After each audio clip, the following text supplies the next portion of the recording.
Assalamualaikum warahmatullahi wabarakatuh. Perkenalkan, nama saya Nur Asmi Ningsi.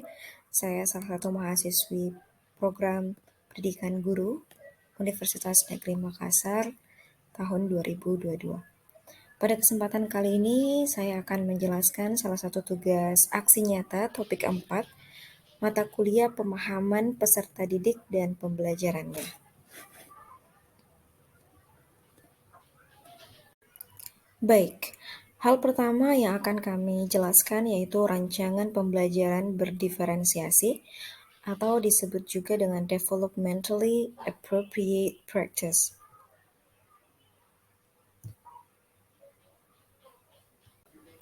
Nah, dalam pembelajaran berdiferensiasi ini ada beberapa tahapan, yaitu 3 tahapan penerapan pembelajaran berdiferensiasi. Yang pertama yang akan kami lakukan yaitu melakukan pemetaan kebutuhan belajar siswa berdasarkan 3 aspek, yaitu kesiapan belajar, minat belajar, dan profil belajar murid. Nah, hal ini saya akan lakukan melalui wawancara ataupun observasi atau ya survei menggunakan angket. Tahapan kedua yaitu saya akan merencanakan pembelajaran berdiferensiasi berdasarkan hasil pemetaan. Nah, memberikan berbagai pilihan baik dari strategi, materi maupun cara belajar. Nah, yang terakhir yaitu mengevaluasi dan merefleksi pembelajaran yang sudah berlangsung. Nah, dalam pembelajaran berdiferensiasi ini ada 3 strategi yang akan kami terapkan. Yang pertama yaitu diferensiasi konten. Nah, pertama-tama tentu kita harus memahami apa itu diferensiasi konten terlebih dahulu. Jadi konten ini di sini adalah materi apa yang akan diajarkan di kelas atau materi apa yang akan dipelajari oleh peserta didik. Nah, dalam pembelajaran berdiferensiasi, ada 2 cara membuat konten pembelajaran yang berbeda. Yang pertama, menyesuaikan apa yang akan diajarkan oleh guru atau apa yang akan dipelajari oleh peserta didik berdasarkan tingkat kesiapan dan minat peserta didik. Nah, ini penting sekali untuk kita ketahui.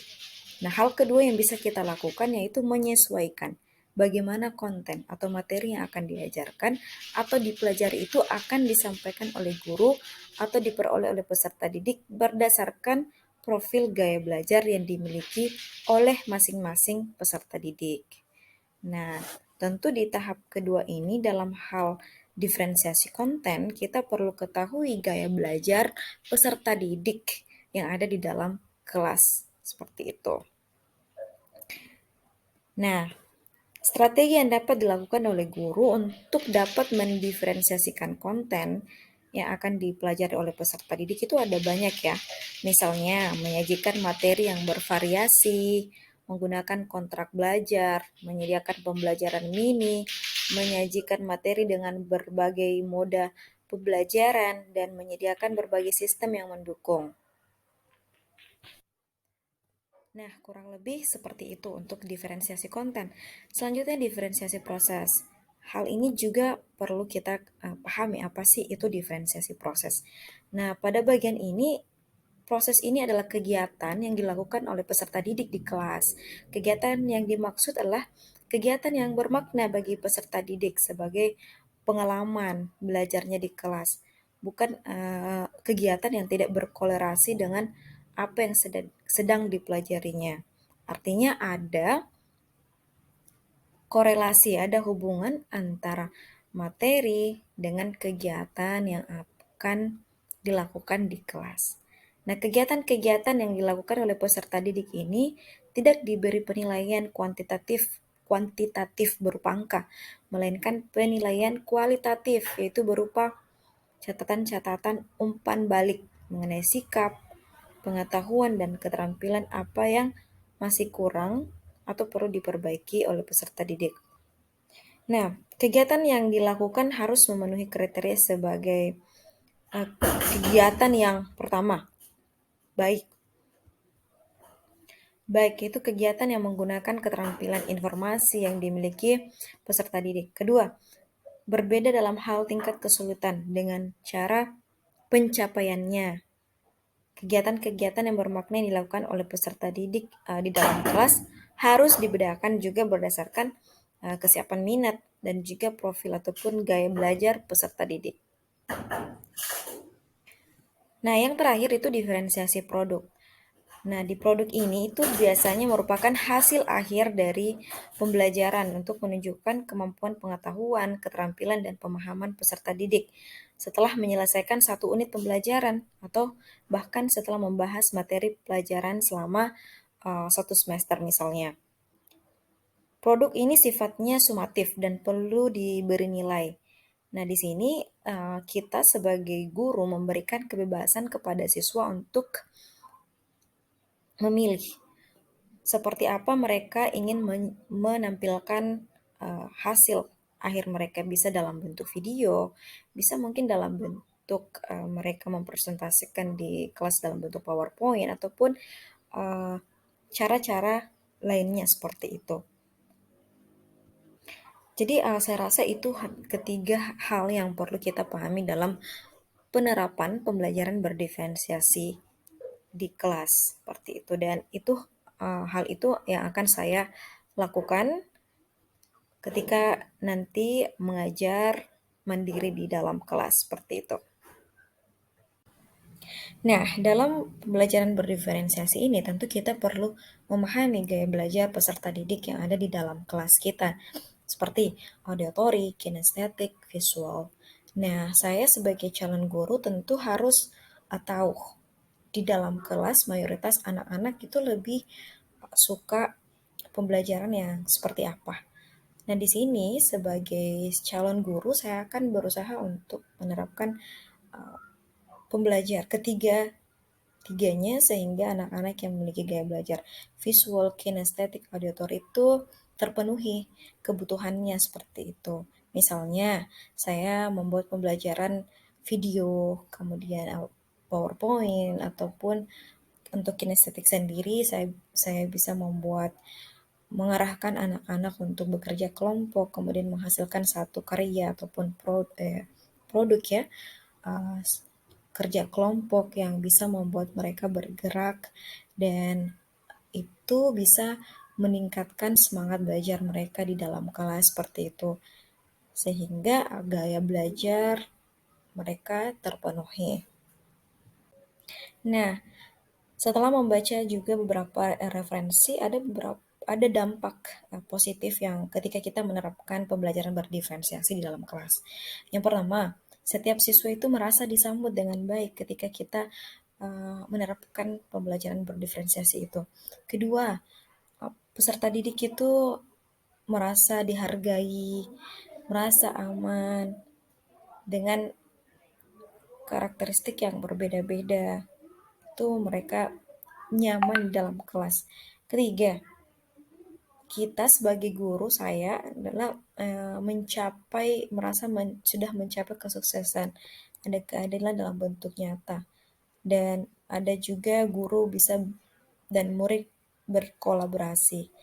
Keempat, kebutuhan belajar murid terfasilitasi dan terlayani dengan baik. Jadi keempat hal ini menjadi dampak positif ketika seorang guru menerapkan pembelajaran berdiferensiasi di dalam kelas. Seperti itu.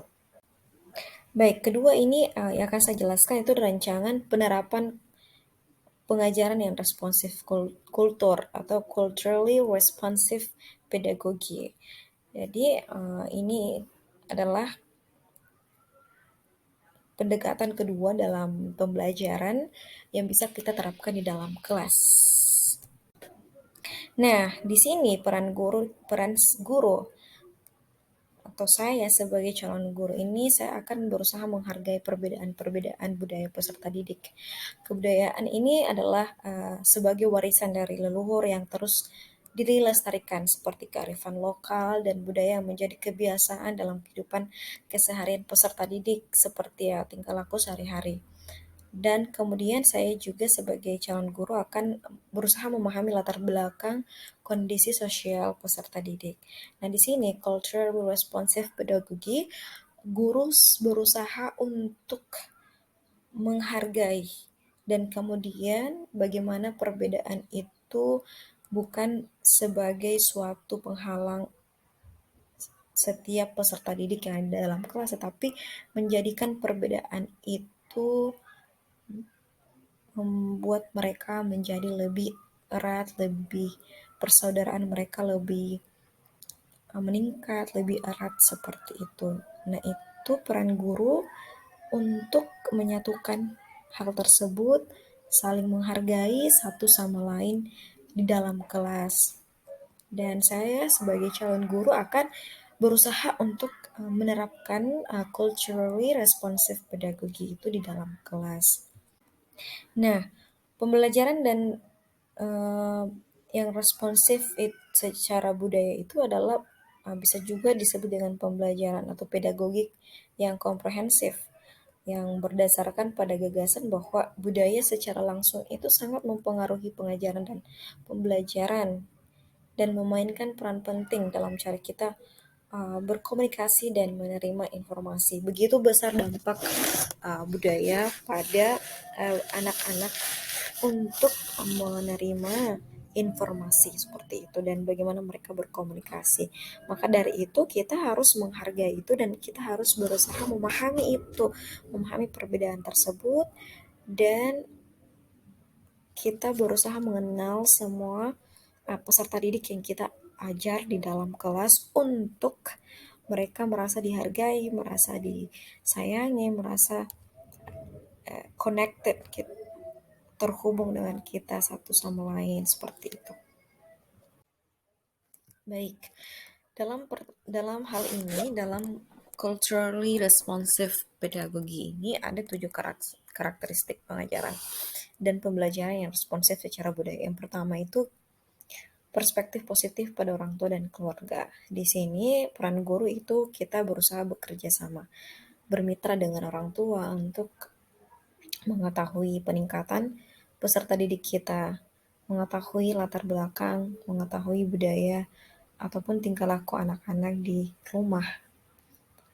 Seperti itu. Dan seorang guru pun harus melaporkan kepada orang tuanya bagaimana peningkatan anak-anak mereka di kelas seperti itu. Hal kedua yaitu komunikasi. Di sini itu sesuatu hal yang paling penting. Guru bisa membiasakan untuk menyampaikan budaya-budaya peserta didik ataupun perbedaan-perbedaan ras dan lain sebagainya sehingga peserta didik terbiasa dan kemudian mereka bisa menghargai satu sama lain seperti itu.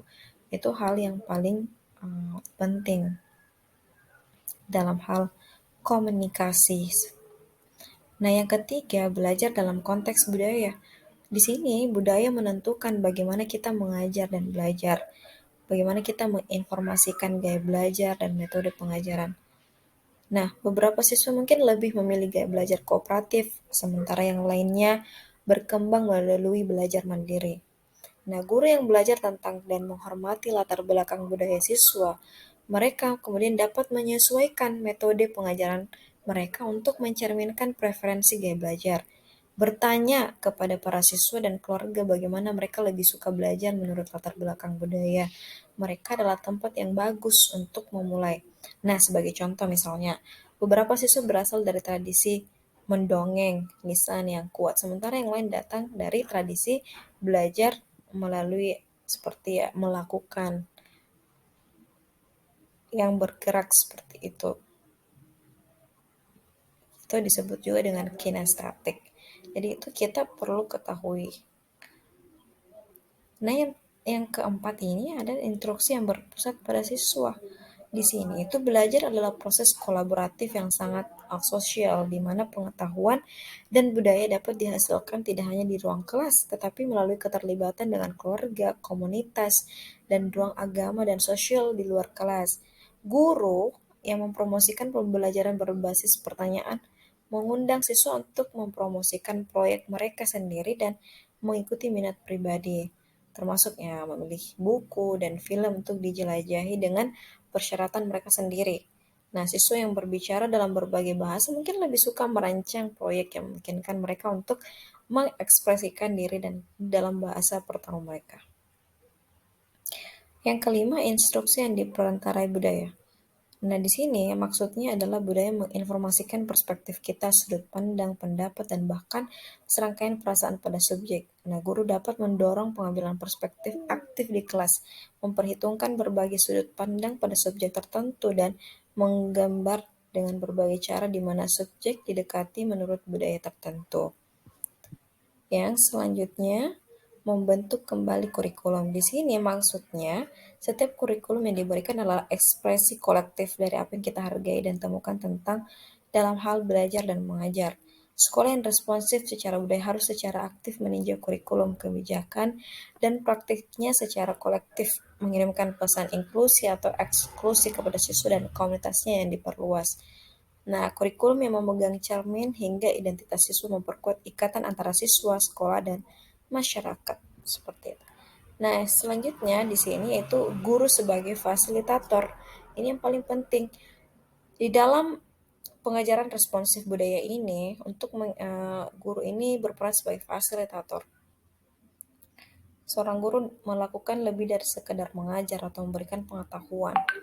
Jadi, dengan mengambil peran sebagai mentor, fasilitator, penghubung atau panduan, seorang guru itu bisa bekerja dengan siswa untuk membangun jembatan antara budaya rumah, sekolah, dan kemudian menciptakan kondisi untuk penghormatan yang tulus terhadap pertukaran dan pemahaman budaya. Jadi siswa belajar bahwa perbedaan budaya adalah kekuatan yang memperluas pengetahuan kolektif, kelas dunia, dan satu sama lain. Ruang kelas menjadi laboratorium budaya di mana pengetahuan dihasilkan dan ditantang melalui dialog, penyelidikan, dan debat seperti itu. Nah, selanjutnya yaitu teaching at the right level. Pengajaran berdasarkan tingkat capaian peserta didik kita. Ini hal yang ketiga yang paling penting juga yang bisa kita terapkan di dalam kelas. Adapun tahapan pelaksanaan teaching at the right level itu ada 3. Pertama perencanaan, kemudian asesmen awal pembelajaran, dan yang ketiga pembelajaran. Nah, pertama perencanaan. Di sini itu saya akan menyusun modul ajar untuk di kurikulum Merdeka itu sendiri. Sementara untuk di kurikulum 2013 tentu saya akan membuat rencana pembelajaran pelaksanaan pembelajaran ataupun RPP. Ini hal yang paling utama.